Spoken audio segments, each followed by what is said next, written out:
Hello students, how are you all. I hope कि आप सभी बहुत अच्छे होंगे और आप सभी ने जो पिछला चैप्टर है वो अच्छे से कंप्लीट कर लिया होगा।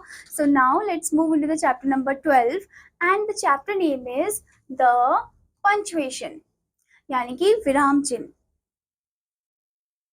Now here you can see the definition. The right use of capital letter, full stop, comma, mark of interrogation, mark of interjection and apostrophe is known as punctuation. तो यहाँ पर आपको बताया गया है कि जो राइट यूज होता है किस चीज़ का, right use of capital letter, full stop, question mark, interrogation mark question mark ही होता है, या फिर इंटरजेक्शन या फिर exclamatory mark, apostrophe, inverted commas. तो इन सब का यूज होना कंपलसरी है, यानी कि इम्पॉर्टेंट है। क्यों? क्योंकि इनके बिना जो सेंटेंसेस है वो फीके पड़ जाते हैं, क्योंकि ये स्पाइस अप करता है, ये स्पाइसेस ऐड ऑन कर देता है। जैसे हम खाने में स्पाइसेस ऐड करते हैं, वैसे ही ये सेंटेंसेस पैराग्राफ में स्पाइसेस ऐड करता है और रीडर को मजा भी आता है पढ़ते समय, और लिखते समय राइटर को भी मजा आता है। Okay, now here you can see the first one. नियम 1 रूल आपको दे रखा है, कैपिटल लेटर का प्रयोग। सबसे पहले कैपिटल लेटर का प्रयोग। Capital letters are used in following places. अब कैपिटल लेटर हम कहाँ कहाँ पर यूज करते हैं? फर्स्ट थिंग, प्रत्येक वाक्य का पहला अक्षर सदा कैपिटल से आरंभ होता है। जो हर एक सेंटेंस होता है उसका फर्स्ट लेटर जो है वो कैपिटल ही होना चाहिए। जैसे कि for example, the dog is a faithful animal, आप देख सकते हो टी कैपिटल है फर्स्ट लेटर। ओके, ऐसे ही उसके बाद आपको दे रखा है students second one, proper noun का पहला अक्षर सदा कैपिटल लिखते हैं। जो प्रॉपर नाउन होता है उसका फर्स्ट जो लेटर होता है वो कैपिटल ही होना चाहिए। जैसे कि for example, Rahul went to Delhi, आप देख सकते हो राहुल एक पर्सन का नाम है, आर कैपिटल, दिल्ली एक जगह का नाम है, डी कैपिटल। ठीक है, नाउ नेक्स्ट वन, गॉड का पहला अक्षर सदा कैपिटल लिखते हैं। जो गॉड है, भगवान है, उनका फर्स्ट जो गॉड है, भगवान है, उनका फर्स्ट लेटर जो है वो कैपिटल होना चाहिए। जैसे कि God is great, G capital है यहाँ पर। ओके, नेक्स्ट वन, आई, मैं, सदा कैपिटल में लिखते हैं, भले ही वह वाक्य के बीच में हो। आई चाहे कहाँ पर भी हो, चाहे वो सेंटेंस के बीच में हो, एंड में हो, शुरू में हो, आई हमेशा कैपिटल ही होता है। जैसे कि may I come in. Okay, now the next is नियम 2 फुल स्टॉप का प्रयोग। At the end of every assertive and imperative sentence full stop is use. हर एक असर्टिव और इम्पेरेटिव सेंटेंस में हम फुल स्टॉप ही यूज करते हैं।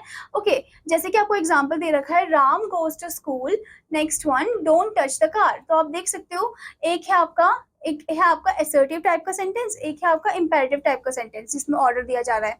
आप देख सकते हो दोनों में एंड में क्या है, फुल स्टॉप है। फुल स्टॉप जिसको हम एक और वर्ड से बोलते हैं वो है period. Okay, now the next is नियम 3 कॉमा का प्रयोग। Comma is use in the following places. अब कॉमा हम कहाँ कहाँ पर यूज करते हैं? फर्स्ट वन, एक ही पार्ट्स ऑफ स्पीच के दो अधिक शब्दों को पृथक करने के लिए कॉमा का प्रयोग करते हैं। ठीक है, तो एक ही सेंटेंस में जब एक ही टाइप के वर्ड्स हम यूज करते हैं तो उसमें हम कॉमा का यूज करते हैं। जैसे कि for example, Ram, Shyam and Raman are friends. तो आप देख सकते हो एक पर्सन के नाम है। ठीक है, राम के बाद कॉमा, फिर श्याम, फिर रमन। तो एक पॉज देने के लिए भी हम ये यूज कर रहे हैं, और ये हम हर एक वर्ड को सेपरेट करने के लिए भी यूज कर रहे हैं। ओके, ऐसे ही next one, Kavita read the letter neatly, उसके बाद कॉमा, क्विकली एंड करेक्टली। ठीक है, तरीका बता रखा है इसमें। ओके, नाउ नेक्स्ट इज, अब हम कहाँ पर कॉमा का यूज करते हैं? सेकंड पॉइंट, यस और नो के बाद कॉमा लगाते हैं। यस और नो के बाद भी हम कॉमा लगाते हैं। For example, yes you can sit here, no he is not here. Okay, next one, third one, संबोधन कारक को पृथक प्रकट करने के लिए कॉमा का प्रयोग करते हैं। ठीक है, जैसे कि अगर कोई पर्सन है, पर्सन, फिर उसके बाद कॉमा लगता है, फिर उसके बाद जो सेंटेंस है वो पूरा बताया जाता है। ठीक है, जैसे कि आप एग्जाम्पल में देख सकते हो, पंकज कॉमा कम हेयर। ठीक है, तो आप देख सकते हो पंकज के बाद यहाँ पर कॉमा लगा है। Now the next rule is नियम 4 mark of interrogation, that is question mark. तो हम देखते हैं क्वेश्चन मार्क का कैसा यूज है। Eight the end of interrogative sentence mark of interrogation is use. Interrogative sentence के एंड में हम मार्क ऑफ इंटेरोगेशन यूज करते हैं। ओके, जैसे कि एग्जांपल्स आपको दे रखा है, what are you writing, does she eat mangoes. तो आप देख सकते हो क्वेश्चन फॉर्म में हम लास्ट में क्वेश्चन मार्क ही लगाते हैं। ओके, नाउ नेक्स्ट इज नियम 5 मार्क ऑफ एक्सक्लेमेशन। एक्सक्लेमेशन का प्रयोग to express the sudden feeling of heart, mark of exclamation is use. तो हम जब सडन फीलिंग दिखाते हैं अपना दिल से, ठीक है, तो मार्क ऑफ एक्सक्लेमेशन हम यूज करते हैं। जैसे कि how beautiful you are. Next one, may God bless you. Now next is नियम 6 अपॉस्ट्रोफी का प्रयोग To show possession, apostrophe s is used with living things.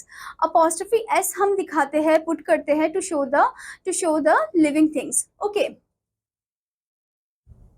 Apostrophe s हम use करते हैं with the living things. Okay, ताकि ये position show करता है, बिलोंगिंगनेस शो करता है. फॉर एग्जाम्पल, मोहन फादर, किसके पापा? मोहन के पापा. द किंग्स क्राउन, किसका क्राउन? किंग का क्राउन. ओके, यानी कि वो जो क्राउन है वो किंग को बिलोंग करता है. Okay, now before going further let's store in mind some points. Apostrophe का प्रयोग, अपॉस्ट्रोफी एस का प्रयोग एस से खत्म ना होने वाले नाउन्स के साथ किया जाता है.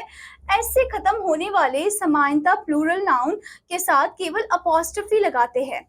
अब जैसे यहाँ पर आपको बताया गया है कि जो अपॉस्ट्रोफी है, अपॉस्ट्रोफी एस तो हम तब लगाते हैं जब एस नहीं होता, पर जब एस होता है तब आपको अपॉस्ट्रोफी एस नहीं लिखना है. ठीक है, आपको सिर्फ अपॉस्ट्रोफी ही पुट करना है. जैसे कि बॉयज स्कूल, बॉयज पहले से ही एस है उधर, तो सिर्फ आप अपॉस्ट्रोफी ही पुट करोगे. ठीक है, बॉयज स्कूल, किसका स्कूल? लड़कों का स्कूल.